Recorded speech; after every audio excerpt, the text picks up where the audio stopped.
छत्रपती संभाजीनगर जिल्ह्यातील 12वे ज्योतिर्लिंग श्री कृष्णेश्वर येथे महाशिवरात्री निमित्त दर्शनासाठी मंगळवारी रात्रीपासूनच हर हर महादेवाचा जयघोष करत भाविकांनी रांगा लावण्यास सुरुवात केली होती। रात्रीच 12 वाजेला दर्शनासाठी मंदिर उघडे करण्यात आले होते। बुधवारी सकाळी वेरूळ गावापर्यंत भाविकांच्या रांगा लागल्या होत्या। यामुळे हर हर महादेवाच्या गजराने वेरूळ नगरी दुमदुमली होती। दिवसभरात 5 ते 6 लाख राज्यातील व परराज्यातील भाविकांनी दर्शन घेतल्याचा अंदाज आहे।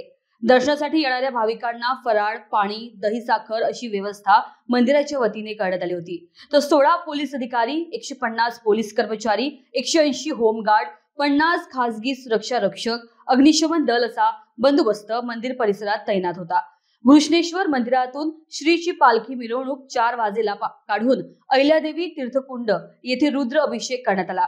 या यात्रेनिमित्त अतिरिक्त पोलीस अधिकारी सुनील लांजेवार, उपविभागीय पोलीस अधिकारी विजयकुमार ठाकूरवाड, तहसीलदार स्वरूप कंकाळ, पोलीस निरीक्षक धनंजय फराटे हे विशेष लक्ष देत दिवसभर ठाण मांडून बसले होते।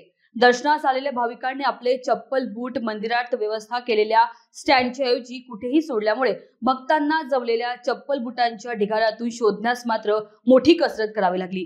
तर अर्जंट दर्शनाच्या नावाखाली येथील काही दलालाकडून प्रत्येक व्यक्ती 1000 ते 2000 रुपये घेऊन लुबाडणूक करण्याचा प्रकारही घडला।